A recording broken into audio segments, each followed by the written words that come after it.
Igloo, le Mac de l'habitat. Recommandé par toutes les planètes du système solaire, c'est Igloo, le Mac de l'habitat, avec Cédric Simonin. Bonjour Cédric. Bonjour Eric. Comment ça va bien? Avec une entrée en matière comme ça ne peut que aller bien. On va voyager, mais pas trop, parce qu'on va rester assez basique quand même aujourd'hui sur le PTZ, le prêt à taux zéro, avec Clément L'Orphelin. Bonjour Eric. Vous êtes revenu. Eh oui, avec grand plaisir. Bah oui, c'était un plaisir partagé. Vous êtes toujours le directeur de l'agence Ma Solution Crédit à Schiltigheim. Pour le moment, toujours. Toujours numéro 1 régional en nombre d'agences, 10 en Alsace-Moselle. Vous avez créé tout ça en 2017, il y a 30 salariés. Exactement. Voilà, le PTZ, c'est votre truc, enfin l'un de vos trucs. On en parle dans un instant. Après une info du monde de l'habitat, Cédric. Oui. Une info du monde de l'habitat, un rapport de la Fondation Abbé Pierre que je voulais partager avec vous. Près de 17% des ménages modestes français sont en retard pour le paiement de leur loyer ou le remboursement de leur crédit immobilier. Seule la Grèce fait pire. Eh oui. L'explication se trouve dans un chiffre, 33,4%, c'est la hausse du coût du logement pour les ménages pauvres, qu'ils soient locataires ou propriétaires en France en 2017. La deuxième plus forte augmentation derrière la Finlande. Qui aurait pu le croire? Après les Grecs, les Français représentent la plus grosse proportion d'Europe des arriérés immobiliers parmi les ménages modestes. Comme je l'ai dit précédemment, près de 17% d'entre eux sont en retard pour le paiement de leur loyer ou le remboursement de leur crédit immobilier. En 10 ans, ce chiffre a grimpé de plus de 24% en France. Si l'on prend en compte la population totale, la part des ménages modestes français ayant des arriérés immobiliers tombe à 5,3%. C'est pas énorme, mais reste parmi les plus élevés d'Europe, derrière la Grèce, Chypre et l'Irlande. Et pourtant, seulement 20% des ménages modestes français consacrent plus de 40% de leurs revenus disponibles dans leurs dépenses de logement. Voilà pourquoi on a créé Igloo, pour se faire bien accompagner par de bons professionnels et faire de bons montages immobiliers. Enfin, ce chiffre est un bon indicateur quand même. Je ne sais pas si le gouvernement est au courant, mais ça serait pas mal qu'il le soit. Non, je ne le pense pas. Oui, bah oui, tout le monde. C'est pour ça que la Fondation Abbé Pierre fait bien les choses. C'est ça. Merci Cédric. On enchaîne avec le prêt à taux zéro. Alors c'est peut-être un peu lié tout ça, justement, les deux sujets. Clément L'Orphelin, directeur de l'agence Ma Solution Crédit à Schiltigheim, le PTZ cuisiné par Cédric Simonin. Oui, le PTZ, c'est un sujet qui est assez compliqué à maîtriser. Pourtant, c'est un vrai coup de pouce pour les ménages qui souhaitent construire ou acheter ou rénover. Et je voulais que l'on dégrossisse un petit peu, même beaucoup, ce sujet-là avec Clément. Donc Clément, déjà, une définition du PTZ, qu'est-ce que ça veut dire? C'est quoi? Le prêt à taux zéro, donc c'est un prêt aidé par l'État où l'État va prendre en charge les intérêts tout simplement et il va permettre aux ménages, donc respectant certains critères que nous allons voir juste après, de financer sa résidence principale justement, enfin une partie de sa résidence principale sans payer d'intérêt. Sachant qu'effectivement, nous disons une partie de sa résidence principale puisque le prêt à taux zéro devra toujours être complété d'un prêt complémentaire auprès de la banque. Vous avez parlé des critères, on peut en parler? Bien sûr, oui. Alors, les critères pour pouvoir bénéficier du prêt à taux zéro, donc il y en a deux. Tout d'abord, il faut être primo-accédant au sens prêt à taux zéro, c'est-à-dire ne pas avoir été propriétaire de sa résidence principale au cours des 2 dernières années. Donc ça sous-entend deux choses. La première, c'est que vous pouvez être par exemple propriétaire d'investissements locatifs en étant locataire ou logé à titre gratuit de votre résidence principale, et là effectivement vous pourriez être éligible au prêt à taux zéro, donc quand bien même vous êtes propriétaire d'autres biens mais qui ne sont pas votre résidence principale. L'autre élément qui est également très important, c'est que vous pouvez avoir déjà bénéficié d'un prêt à taux zéro il y a un certain moment, mais si vous n'avez pas été propriétaire au cours des 2 dernières années, toujours pareil, vous pouvez bénéficier d'un second prêt à taux zéro. Ça fait 2 prêts en même temps, donc à mon avis c'est rare comme situation, non? Alors, c'est pas 2 prêts en même temps, en fait, par exemple vous avez acheté un logement il y a 5-6 ans, vous avez revendu exactement. Et pas 2 en même temps? Non. Après, vous êtes repassé en location pendant une durée de minimum 2 ans. Vous voulez de nouveau acheter dans le neuf. Là, vous pouvez rebénéficier d'un prêt à taux zéro. C'est toujours pareil, vous respectez les critères de ressources qu'on verra après. C'est clair. Le deuxième critère de ressources? Le deuxième critère, alors c'est justement de respecter un plafond de ressources qui va être déterminé en fonction de la composition du ménage, du nombre de personnes destinées à occuper le logement et de la zone dans laquelle va se trouver le logement. Alors sur les zones, on va essayer d'être assez simple pour expliquer. Le gouvernement a mis en place un zonage avec des lettres. A, c'est Île-de-France, on va pas en parler, puis Toulouse, je crois. Celle qui nous concerne pour l'Alsace, on a B1, B2 et C. Et ces zones correspondent, en fonction de la lettre, à des zones plutôt tendues en demande locative ou plutôt détendues. Donc plutôt tendu, c'est B1, plutôt détendu, c'est C. Pour vous donner une idée, en B1, on a Strasbourg, Saint-Louis, Huningue. Et puis B2, on a la couronne strasbourgeoise, avec d'autres zones, je ne vais pas toutes les citer, toutes les villes. Et C, on est plutôt éloigné des berceaux de population dense, pour vous donner une idée. Et ces critères-là sont sur les sites internet du gouvernement. D'accord. Les villes. Mhm. Voilà, vous retrouvez effectivement sur le site du gouvernement les communes qui sont classées par zone. Effectivement, vous retrouvez toutes les communes classées en B1, en B2 et les autres sont en C. Donc en fait, ça concerne le lieu dont on parle, là, c'est là où on achète, pas là où on vit. Exactement, c'est là où le parce que- logement bonne précision. acquis se situe. C'est pas là où vous vivez actuellement. Voilà. Donc admettons, si vous achetez un logement sur Strasbourg ou la première couronne, on va être dans ce qu'on appelle en zone B1. Très bien. Et après, il y a tous les critères qui en découlent. C'est pour ça que c'est important de savoir dans quelle zone on est. Mais on va le voir tout de suite. L'objet du prêt à taux zéro, on a parlé de neuf et d'ancien. Alors tout à fait, donc l'objet du prêt à taux zéro, le prêt à taux zéro, vous pouvez en bénéficier aussi bien dans le neuf, mais également dans l'ancien. Alors par contre, dans l'ancien, il va y avoir des critères un peu plus restrictifs que dans le neuf. Donc pour le neuf, ce qu'on entend par neuf, ça va être soit une acquisition, ce qu'on appelle en VFA, une vente en état futur d'achèvement, donc un appartement voilà, qui est vendu par un promoteur et qui va être livré d'ici 12 mois, 18 mois, ou alors l'acquisition d'un terrain et une construction. Ça, c'est vraiment le neuf au sens large. Pour ce qui est de l'ancien, il y a des critères à respecter pour pouvoir bénéficier du prêt à taux zéro. Alors par exemple, vous pouvez acheter un logement ancien qui va être remis en état neuf et qui rentrerait effectivement dans le cadre du prêt à taux zéro, ou le cas le plus fréquent, c'est acquisition d'anciens avec des travaux, mais les travaux doivent être assez importants puisqu'ils doivent représenter 25%. Alors attention à la formule, hein, nous, au gouvernement, ils ont bien aimé faire simple encore une fois, c'est 25% du coût total de l'opération, ce qui signifie acquisition plus travaux. Pour se simplifier la tâche, retenez que les travaux doivent représenter environ 33% du montant de l'acquisition. On parle du montant du prêt à taux zéro. Bien sûr. Alors, le montant du prêt à taux zéro ne sera pas le même que vous achetez dans l'œuf ou dans l'ancien. Si vous êtes en zone A ou B1 pour le neuf, le prêt à taux zéro va représenter jusqu'à 40% du montant de l'acquisition. Alors après, il va y avoir certains plafonds que je vous invite à retrouver, toujours pareil, sur le site de l'État, et qui vont dépendre, toujours pareil, de la composition du ménage, c'est-à-dire du nombre de personnes destinées à occuper le logement, et de la zone. Effectivement, ce sera 40%, mais le plafond n'est pas le même en A ou B1. Et c'est le plafond, 40%, on va pas au-delà, jamais.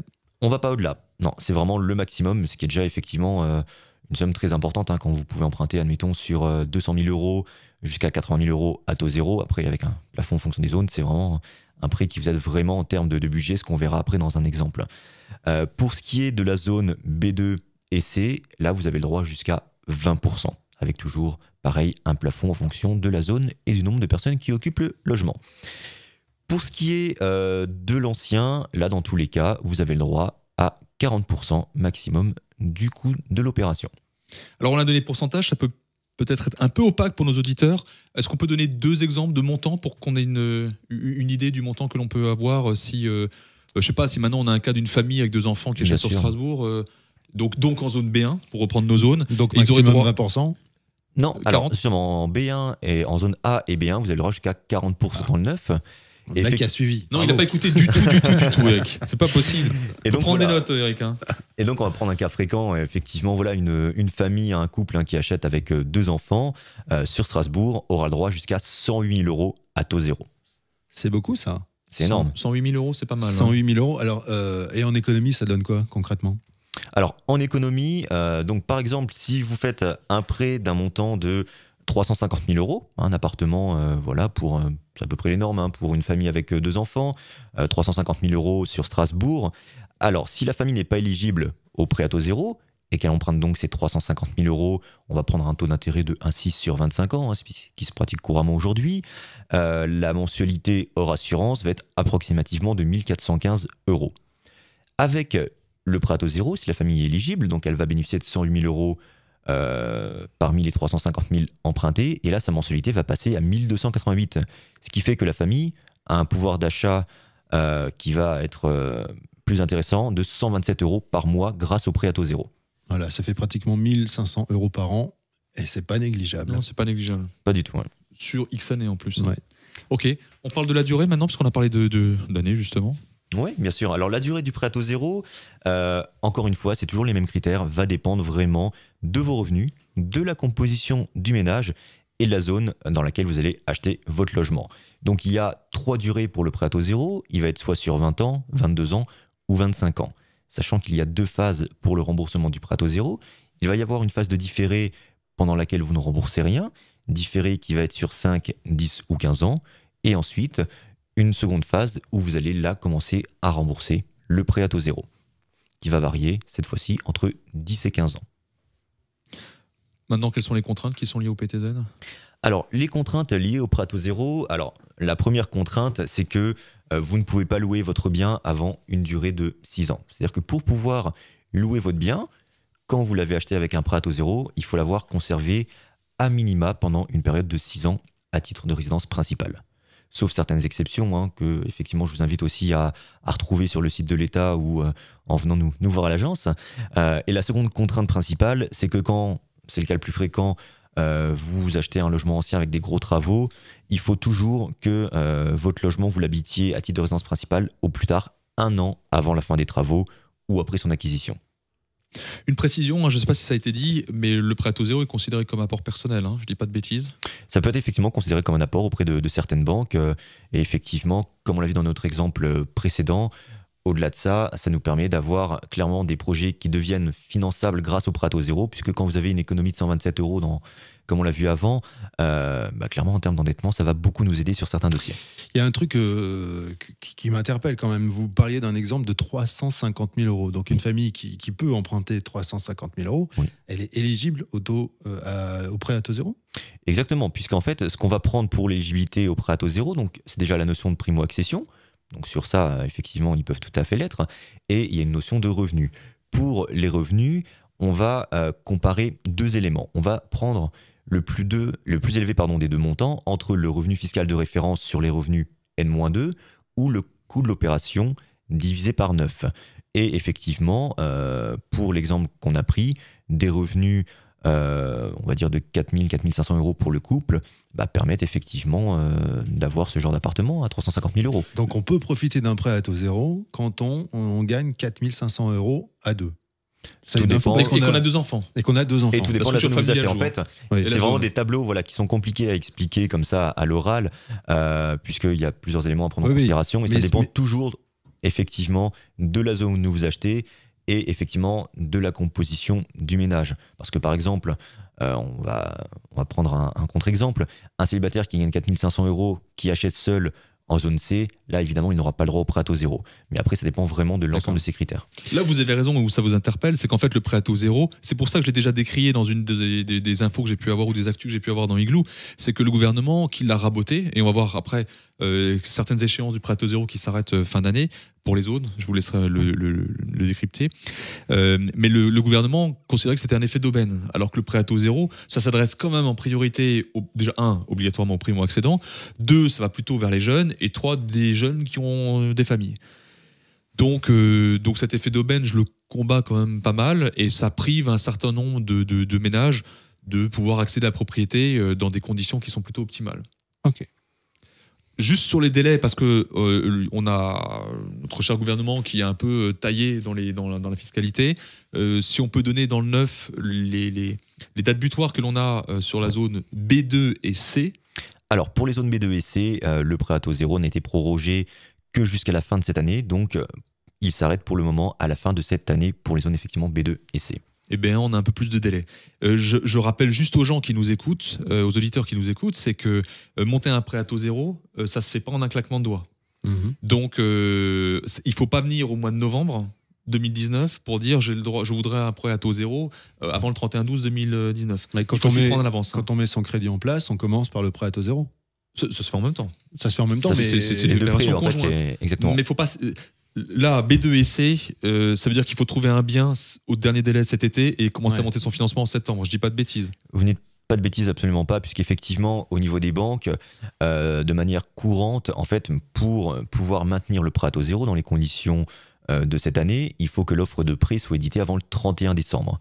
Et donc, pour éditer une offre de prêt avant le 31 décembre, en général, les banques vont bloquer les nouvelles demandes de financement à partir du 15 novembre ou 30 novembre. Donc effectivement, un dossier qui est déposé, on va dire, vers le 10-15 décembre, a peu de chances d'aboutir avec le prêt à taux zéro, effectivement. Ce que je voulais dire, c'est quand on commence à envisager d'acheter, on regarde d'abord si on est éligible au PTZ. Comme ça simplifie plutôt les choses, c'est ça? C'est Clément L'Orphelin va pas dire le contraire. Voilà. On va voir un courtier, son banquier, et puis on dit voilà, quelle est mon enveloppe financière, et là-dedans est calculé le prêt à taux zéro.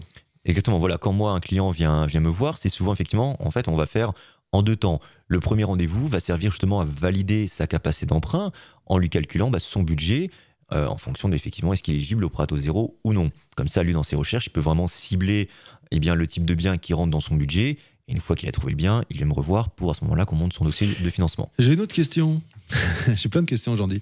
Imaginons qu'on renégocie son prêt avec sa banque. Oui. Est-ce que d'un seul coup, on peut se dire, ah mais peut-être que comme ma situation a changé, donc je renégocie, peut-être que je gagne moins. Est-ce que là, je peux, en renégociant un prêt, donc faire un nouveau prêt, est-ce que j'ai droit au taux zéro? Excellente question. Alors, vous n'avez pas le droit au prêt à taux zéro, puisque si vous renégociez un prêt, c'est que vous êtes déjà propriétaire. Donc, ça veut dire que la condition de primo-accession n'est déjà pas là. Ouais.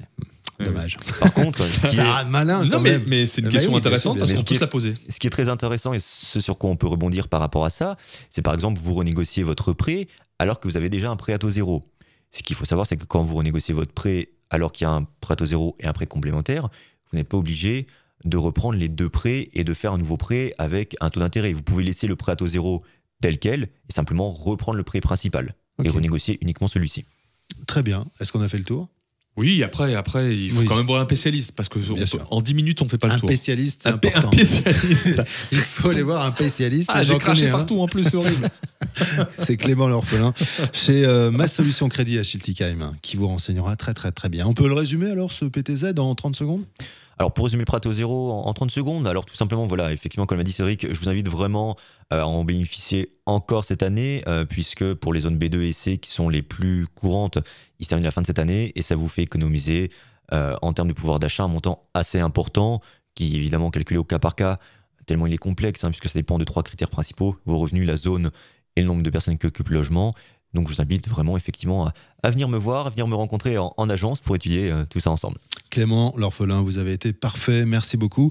Cette émission, on la regarde, on l'écoute et on la regarde sur topmusic.fr. Et on la partage. Et on la partage également avec le Facebook d'Igloo, Igloo on Air. Merci Cédric, Merci, Eric. Clément. Merci Eric. À très bientôt. À bientôt. À bientôt. Salut.